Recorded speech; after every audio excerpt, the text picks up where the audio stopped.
spent the last 2 weeks reading and analyzing hundreds of One Piece theories, and I found 7 theories that I think will absolutely blow your mind. The first theory we're going to start with is what I call the Luffy's mom theory, because we still don't know who the main character's mom is. We know about his 2 brothers, Ace and Sabo, as well as his dad and grandpa, the famous revolutionary Dragon, and the hero vice admiral of the Marines, Garp. But that one major part of his family, his mom, is still missing. Hundreds of theories have been crafted over the years, but one stands out amongst all the others. This theory states that we have known Luffy's mom all along, and that he may have even fought against this person already in the story. The person I'm talking about is Crocodile. For years, this Croco-mom theory has been the most popular theory about Luffy's mom because it makes so much sense. It all starts during the Impelled Down arc when Ivankov reveals that he knows Crocodile's secret from when he was a rookie pirate. Ivankov has the power of the Horu Horu no Mi, which can change the hormones of a person and even change their gender. We see Ivankov do this to one of the guards in Impelled Down, so it's possible that Crocodile's big secret is that he was once a woman and with the help of Ivankov changed genders to become a man. Further facts that continue to justify this theory are that Crocodile was a rookie around the time Luffy was born, and then also Oda has confirmed that Luffy's mother has already appeared in the story. He didn't confirm when, where, or who it was, but all he said was that we have seen Luffy's mother. At Marineford, we see Crocodile save Luffy from Mihawk's attacks, then later save Ace from being executed. This is after their fathers' identities had been exposed. So maybe it's possible Crocodile didn't know the fathers of Ace and Luffy, but once he learned that information, his ideals changed. On top of all of this, this character was shown at Roger's execution in the One Piece live action. A female with a similar earring to the one that Crocodile wears. In the anime, Crocodile was also at the execution, but funnily enough, we can only see the back of his head. So this hides any possible female features on his face that we could see. Something's really fishy about all of this, but the only problem with this theory is that one thing counteracts everything I've said so far. In Alabasta, Crocodile tries to kill Luffy multiple different times, so if he is Luffy's real mother, he tried to kill his own son. But it's still possible Crocodile wouldn't have recognized Luffy at that time in the story and he wouldn't have known who his father was. Okay, that was a huge theory to start with, but you have to admit, it's uncanny how many coincidences there are between Crocodile and Luffy.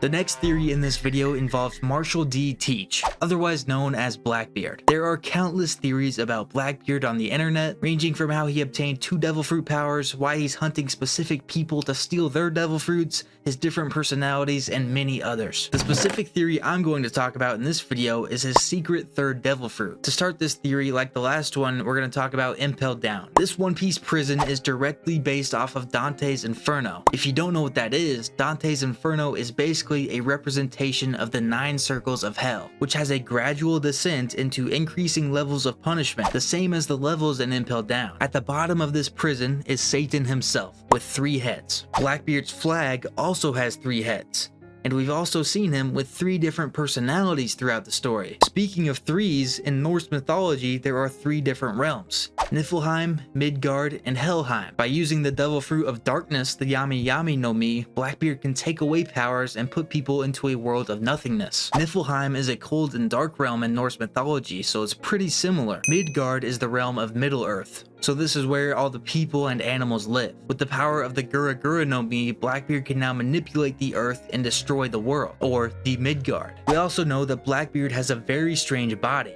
Marco, the doctor of Whitebeard's crew, confirmed this. This could be his 3rd devil fruit being detected, the devil fruit that would line up with Helheim in Norse mythology, the realm of the dead. However, we never see this 3rd devil fruit, possibly because Blackbeard never sleeps. We learned in Dressrosa that when Cavendish falls asleep, Hakuba is awakened. So maybe when Blackbeard sleeps, this 3rd devil fruit power is summoned, the Satan mythical Zoan devil fruit. This would match the Norse mythology theory and also possibly explain why Blackbeard is alone and crying when Whitebeard's crew finds him. Maybe Blackbeard fell asleep and his Satan power was summoned, wreaking havoc on his home and family. This would explain why he's vowed to never go to sleep again. This theory is extremely deep and well thought out, and let me know what you think of it in the comments. Now the next theory is about Luffy's father. And unlike his mother, we do know who his father is. Monkey D. Dragon is the father of Monkey D. Luffy, but there's still little known information about this man.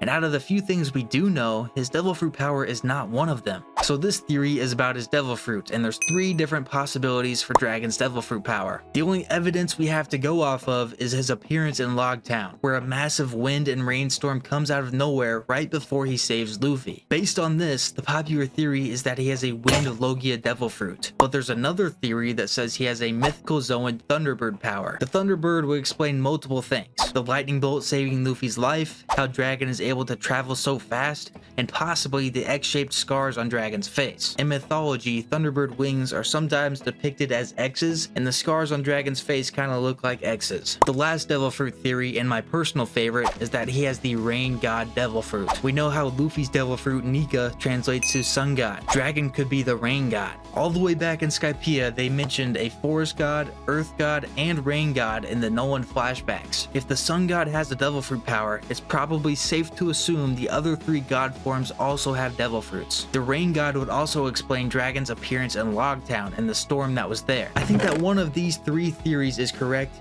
and hopefully we know sooner rather than later what Dragon's real devil fruit power is. The next theory that I'm going to share with you is that we already know how Luffy dies. This theory has been around for a while, but has surged in popularity again over the past year or so. And to understand where this theory originates from, we need to go back and take a look at the post-war arc, where we learn more about Luffy's childhood and his adventures with Ace and Sabo. There's an episode where the brother trio takes on the Tiger of the Forest, and we see Luffy wearing a yellow tank top. When the front of this tank top is shown, you see 2 pig heads, and it reads Biyoshi. Biyoshi is a Japanese word, and when you translate that into English, it means death from disease. It makes no sense for something like that to be written on a kid's t-shirt, so this has to have some sort of meaning about something. Death from disease is pretty sinister, and then with the 2 pigs on top of it, it's hard to tell what Oda means by this. In Japanese, pig/pork is said as buta, so 2 pigs plus Biyoshi gives you buta buta Biyoshi, or pig disease death in English, which to be honest doesn't make a lot of sense. Overall, the most common deduction is that this is foreshadowing Luffy's death, saying that he will ultimately die of a disease. The former king of the pirates, Gold D. Roger, also died of illness, so it's very possible that Luffy's death will be tied into the same illness that Roger suffered. Moving away from Luffy, the next theory in this video is about Buggy the Clown. Through some crazy plot armor and extreme luck, Buggy went from a random East Blue pirate to one of the 7 warlords of the sea, then one of the 4 emperors of the sea. So my theory is that Buggy will be the person who becomes king of the pirates, not Luffy. Luffy will no doubt probably be the strongest pirate in the world, don't get me wrong, but as we know, Luffy just wants to be free. The idea of ruling people isn't really Luffy's style, but it's definitely Buggy's style. Buggy is obsessed with power, so I'm sure he will jump at the chance of claiming the throne as king of the pirates. Luffy will ascend Roger and become something more than just the pirate king. He will probably become the pirate god or something similar to that. But if you think about it, the entire series, Buggy has just been falling upwards the entire time. Instead of getting set back from failure like a normal person, Buggy seems to succeed from failure. So I believe him becoming the king of the pirates is a very real possibility. Next up is a theory revolving Shanks and Luffy, and it's one that many of you might not like, but it could be the truth. This theory is that Shanks purposely gave Luffy the Gomu Gomu no Mi because he could tell Luffy had something special about him. If you don't remember, Luffy eating the devil fruit is pretty much portrayed as an accident, and Shanks didn't mean for it to happen. So we think. Now, I don't think that Shanks knew exactly what the Gomu Gomu no Mi was, but I do think he knew it was something more than a simple rubber power. Many people think Shanks knew Luffy was destined to carry on the will of D, which is plausible because his former captain, Roger, also had D in his name. So because of this, Shanks purposely left the devil fruit on the counter at Makino's bar because he knew that sooner or later Luffy would end up eating it. If this devil fruit was so important to Shanks, there's no way he would have left it on an open chest on the counter. On top of that, Shanks has really good observation haki, so that he definitely would have noticed Luffy grabbing the devil fruit and then eating it. I think that it's reasonable to assume Shanks learned from Oden what Joy Boy is and the Nika devil fruit. Not necessarily what it looked like, but he probably heard it through a story from Oden or something. So everything about Shanks just leaving this important devil fruit out in the open is super fishy to me, and I can't help but believe Shanks was planning something. The last theory in this video is about the one and only Usopp. I'm sure by now you've realized most of Usopp's lies have become true. Lies like a giant goldfish, a country of dwarves, a Cerberus, a 30 million berry bounty, a real-life dragon.